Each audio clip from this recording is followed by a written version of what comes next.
안녕하세요, 셀린입니다.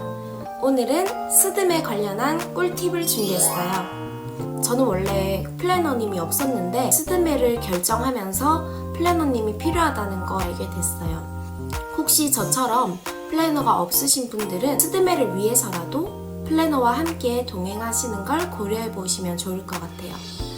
왜 플래너가 필요했냐면 스드메의 경우 샵이랑 플래너와 아주 친밀한 관계를 가지고 있는 경우가 대부분인데 플래너마다 자기가 친한 샵이 있단 말이에요.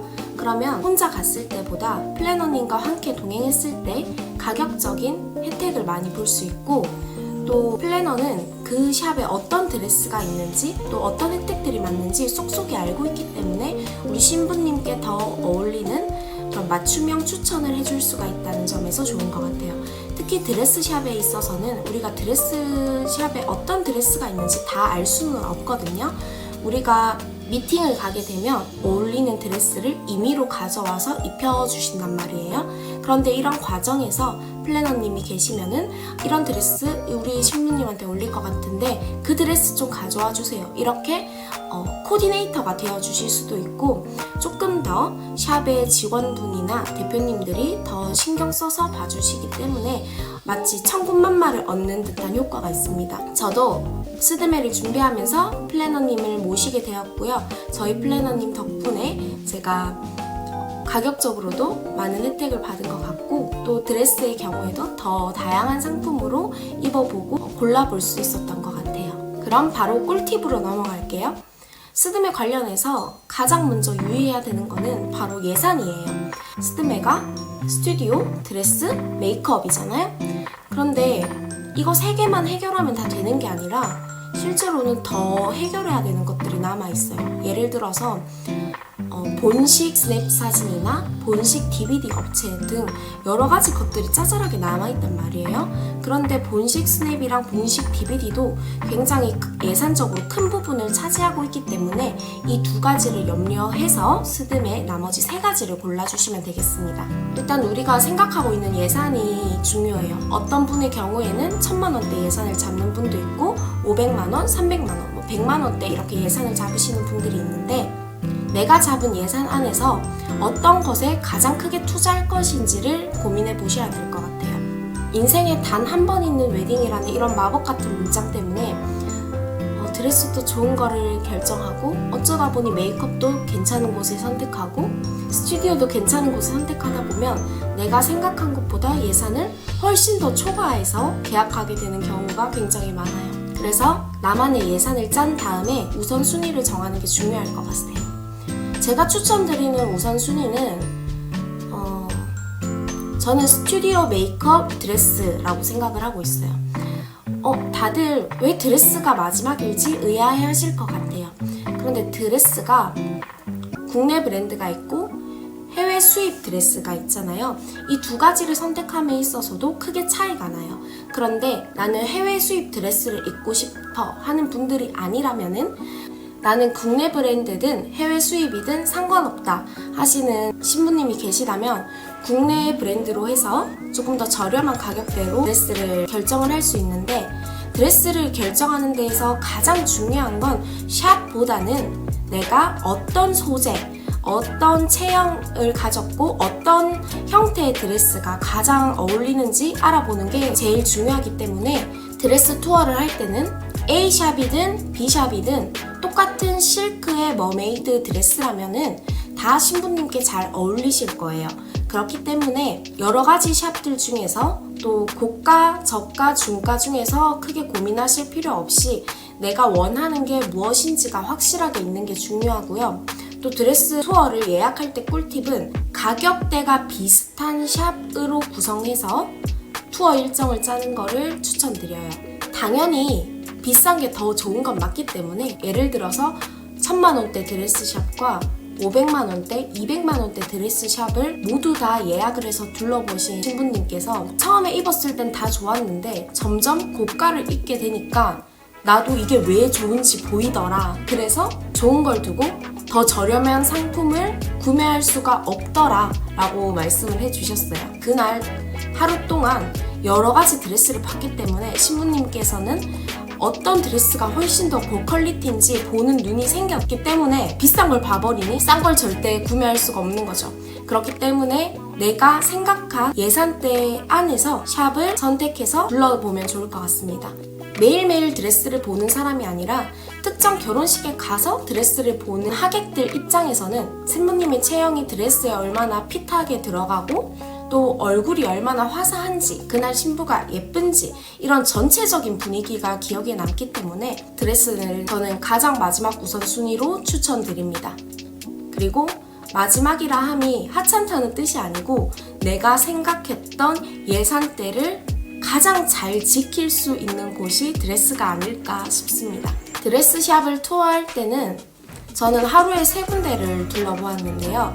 비슷한 가격대의 샵들 3군데를 예약을 해서 이제 동선을 다 짰고요. 보통 1시간 정도 봤었던 것 같은데 길면 1시간 반 정도 봤었고 또 드레스들이 기본으로 한 5벌 정도 입었던 것 같아요.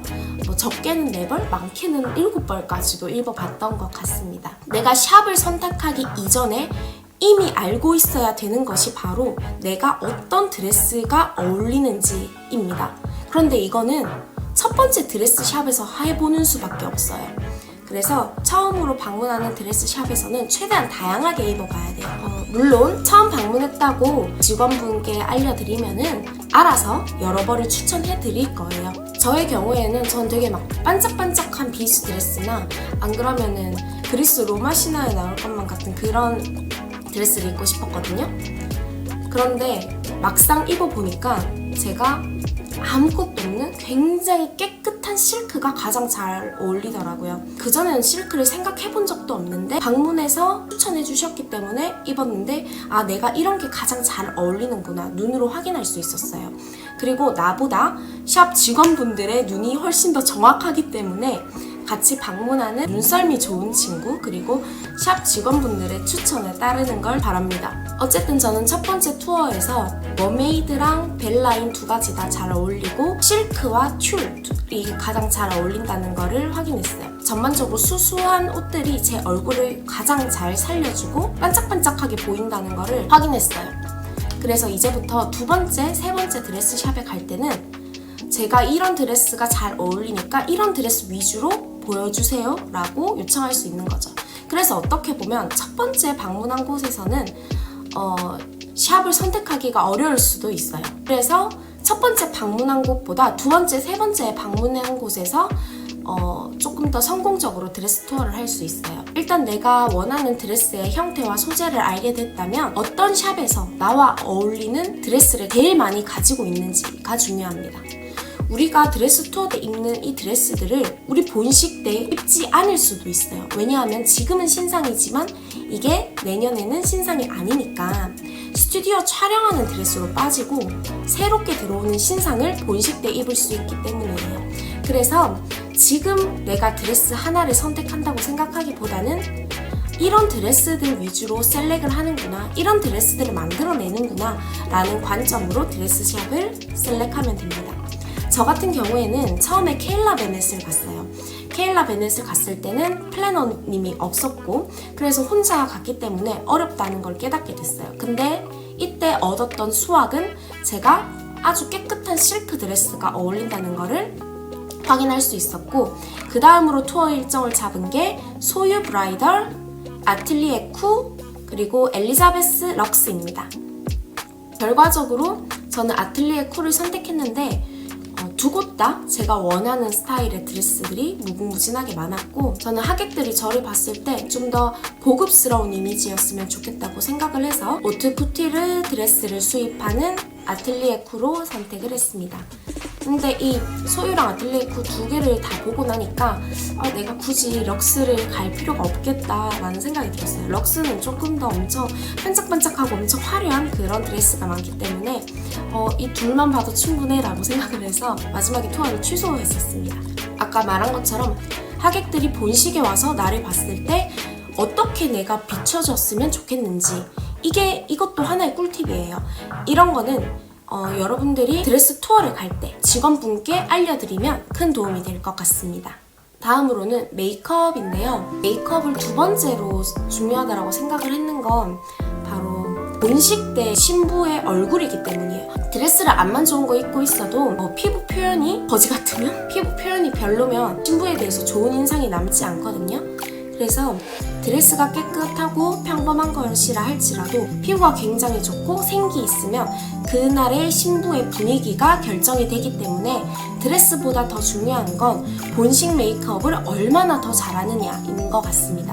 그런데 신부님께서 평소에 피부 관리를 굉장히 잘 해오셨고 피부가 괜찮으면은 이건 어디든 상관없을 것 같아요. 그런데 저 같은 경우에는 피부 표현이 정말 중요했기 때문에 피부 표현을 정말 잘하시기로 유명한 우현증 메르시의 대표 우현증 대표님께 맡기게 되었습니다. 마지막으로 스튜디오인데요.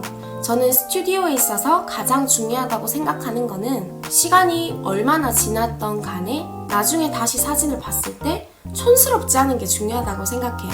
물론 지금 유행하는 것들이 있어요. 뭐 세피아 톤이 될 수도 있고 야외 스냅이 될 수도 있고 유행하고 있는 건데 나중에 되돌아봤을 때 유치하거나 촌스럽다면은 다시 찍고 싶다라고 하는 그런 욕망이 생기거든요. 제 주변에 아시는 분들도 그때의 유행에 따라서 사진을 찍었는데 지금 보니까 너무 부끄러워서 못 보겠어 하시는 분들도 있고 또 그런 분들은 리마인드 웨딩으로 계속 다시 찍고 싶어 하시는 분들도 있었어요. 그래서 한 번 찍는 것 그냥 후회 없이 굉장히 고급스럽게 깨끗하게 찍을 수 있는 유행 타지 않는 곳에서 찍을 수 있도록 찾아보시는 게 중요할 것 같습니다. 또 스튜디오에서 결정을 할 때 우리는 사진을 한 20장 정도 고른단 말이에요. 하루 종일 촬영을 안 해도 우리는 몇천 장씩 찍는데 20장을 고르는 거는 너무 아깝고 말도 안 되잖아요. 그래서 우리가 사진을 조금 더 셀렉을 하면은 거기에 대해서도 수정 작업을 하는 것에 대해서 비용을 받으세요. 그렇기 때문에 그런 거는 신청하지 마시고 그냥 크몽이나 다른 사이트에서 다른 사람들에게 작업 요청을 맡기게 되면 훨씬 더 저렴한 금액으로 할 수 있기 때문에 스튜디오에서 선택해야만 되는 개수를 그대로 지키시고 나머지 부분은 USB 원본을 추가 구매하셔서 원하는 사진만 골라서 다른 업체나 프리랜서님에게 작업 요청하는 것이 훨씬 더 저렴하면서도 괜찮은 방법인 것 같습니다. 저는 오중석 스튜디오에서 계약을 진행을 했고요. 오중석 스튜디오를 선택한 이유는 스튜디오 사진을 봤을 때 굉장히 깔끔하고 언제든 다시 봐도 후회하지 않을 것 같다라는 생각이 들어서 올드한 느낌도 없고 그렇다고 너무 투머치하게 트렌드한 느낌도 없고 딱 정석을 지키면서 그 안에서 고급미를 찾아주는 것 같아서 오중석 스튜디오를 선택을 했습니다. 오늘은 이렇게 스드메를 결정하는 데 있어서 생각해 볼 수 있는 것들 그리고 꿀팁들을 여러분에게 공유해 보는 시간을 가졌습니다.